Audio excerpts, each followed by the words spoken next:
Hello everyone, আশা করি তোমরা সবাই ভালো আছো। আজকে আমরা চট্টগ্রাম বোর্ড 2024 এর সমাধানটি করব। চলো আমরা প্রশ্নটি দেখে আসি। এখানে প্রশ্নে বলেছে একটি বস্তুর ভর 200 কেজি এবং আয়তন দেওয়া আছে 0.125 মিটার কিউব। গ্লিসারিনের ঘনত্ব হলো 1260 কেজি মিটার ইনভার্স 3। তারপর আমাদের অভিকর্ষ ত্বরণ দেওয়া আছে এবং গ নাম্বারে আমাদের বলেছে গ্লিসারিনের বস্তুটির ওজন নির্ণয় করো। তাহলে আমাদের এখানে যা যা দেওয়া আছে তা আগে লিখে নিই। এখানে বস্তুর ভর m ইকুয়াল টু 200 কেজি। জি, এখন অভিকর্ষ ত্বরণ g equal to 9.8 metre per second inverse 2 এবং আমাদের দেওয়া আছে আয়তন v equal to 0.125 litre cube. এই তথ্যটা দেওয়া আছে এবং গ্লিসারিনের ঘনত্বটা দেওয়া আছে 1260 কেজি মিটার ইনভার্স 3। এই তথ্যটুকু আমাদের দেওয়া আছে। এখন আমাদের বলেছে হলো গ্লিসারিনের বস্তুটির ওজন নির্ণয় করতে। এখন তাহলে আমরা লিখতে পারি, সুতরাং বাতাসে বস্তুটির ওজন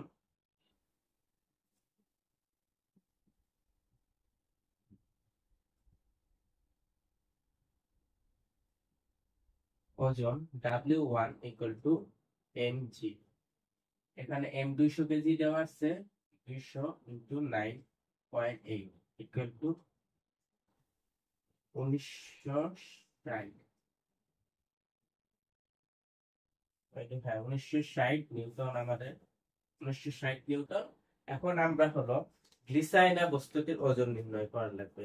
এই জন্য আমরা আর্কিমিডিসের সূত্র অনুযায়ী জানি আমাদের অপসারিত তরলের ওজনটা হবে আমাদের হারানো ওজন। হারানো ওজনটা হবে বস্তুর বাতাসে ওজন বিয়োগ বস্তুর হলো তরলে ওজন। এখন হলো আমাদের অপসারিত তরলের ওজনটাই হলো আমাদের প্লবতা। তাহলে আমরা লিখতে পারি, এখানে আমরা জানি প্লবতা ইকুয়াল টু অপসারিত তরলের ওজন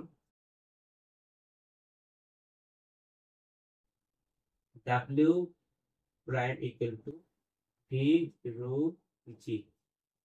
এখানে মান বসাই 0.125 ইন্টু 1260 ইন্টু 9.8। তাহলে আমাদের মান বসে আসে 0.125 ইন্টু 1260 9.8 পরে আসে 1543 1543.5 নিউটন। এখন আমরা জানি আর্কিমিডিসের সূত্র অনুযায়ী, আর্কিমিডিসের নীতি অনুসারে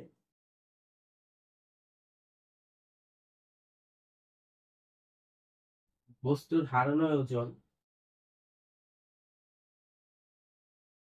ইকুয়াল টু অপসারিত তরলের ওজন।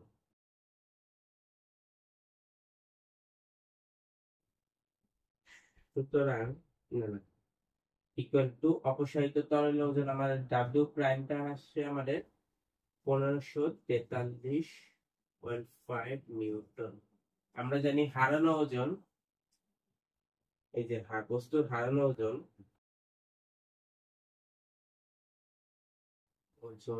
ডাব্লিউ ইকুয়াল টু, এই যে ডাব্লিউ ইকুয়াল টু অপসারিত তরলের ওজন, আমরা জানি বস্তুর হারানো ওজন equal to W1 minus W2। W1 টা হলো আমাদের বাতাসে ওজন আর W2 টা হলো আমাদের তরলে। যে তরলে আমাদের হলো ওইটাকে বস্তুকে নিমজ্জিত করছে, আমাদের যেহেতু এখানে গ্লিসারিন করছে তাহলে আমাদের এখানে গ্লিসারিন ওজন বা W টা আমাদের হলো 1543.5 ইকুয়াল টু W1 টা হলো আমাদের 1960 মাইনাস W2 বা W2 ইকুয়াল টু আমাদের আসে হলো W টা হলো আমাদের 1900 W2 আরেক লাইনে দেখাই, বা 1543.5 মাইনাস প্লাস W2, এখানে মাইনাস আছে প্লাস আছে, 1960 বা W2 ইকুয়াল টু আমাদের 1960 মাইনাস 1543.5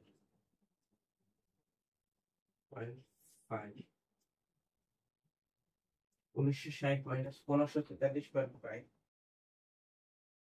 ইকুয়াল টু আমাদের আসে 416.5 ইকুয়াল টু 416.5 নিউটন। সুতরাং আমাদের বস্তুটির গ্লিসারিনের ওজন হলো 416.5 নিউটন। তাহলে আমাদের গ নাম্বারটা আমরা এখানে করেছি। এখন আমরা ঘ নাম্বার দিকে যাই। ঘ নাম্বারে বলেছে উদ্দীপকের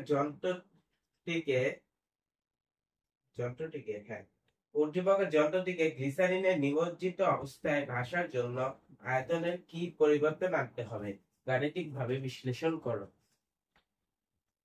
তাহলে এখানে আমাদের ঘ নম্বরে বলেছে ওইখানে নিমজ্জিত অবস্থায় ভাসানোর জন্য যন্ত্রটাকে গ্লিসারিনে, আমরা জানি নিমজ্জিত অবস্থায় ভাসানোর জন্য যন্ত্রটির আয়তন কিন্তু আমার হলো যে তরল আছে ওই তরলের আয়তনের সমান হওয়ার লাগবে। এখানে তো গ্লিসারিনের ঘনত্ব 1260, তাই হলো আমাদের ওইটার ঘনত্বটা হবে আমাদের 1260।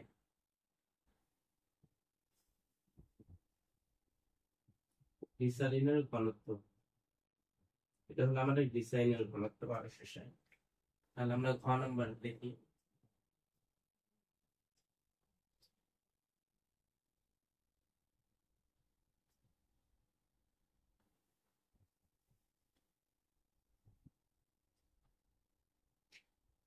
ঘ নম্বর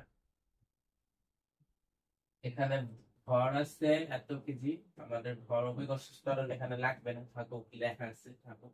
আমাদের আয়তনটা আছে এখানে, বস্তুর আয়তন, এটা হবে বস্তুর আয়তন। এখন ওই ঘনত্বটা সমান হওয়া লাগবে। আমরা জানি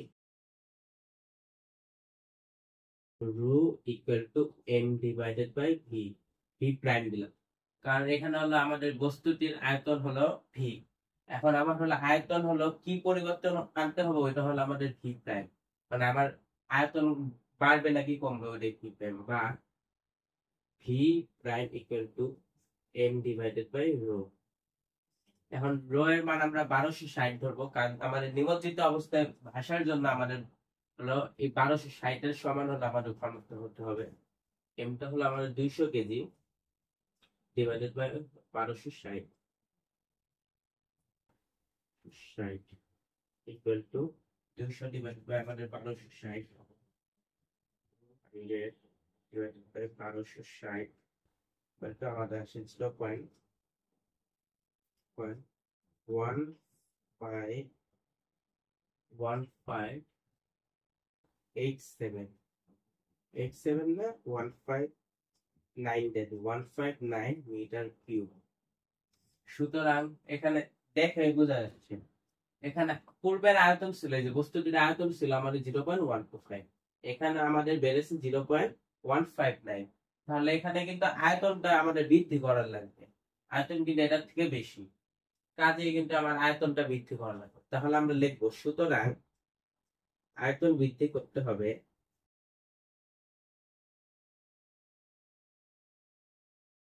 V prime minus equal to 0.159 minus 0.125 equal to আমাদের আসে 0.159 minus 0.125 0.034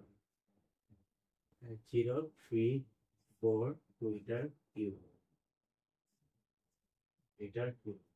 তাহলে আমরা লিখবো সুতরাং বস্তুটির আয়তন বৃদ্ধি করতে হবে 0.034 মিটার কিউব। এখানে আমরা একটু গুছাই লিখবো হলো উদ্দীপকের যন্ত্রটিকে গ্লিসারিনে নিমজ্জিত অবস্থায় ভাসার জন্য আয়তন 0.034 মিটার কিউব বৃদ্ধি করতে হবে। এই যে প্রশ্নে যা কথা এখানে খালি আয়তনের কি পরিবর্তন, আয়তন 0.034 মিটার কিউব বৃদ্ধি করতে হবে।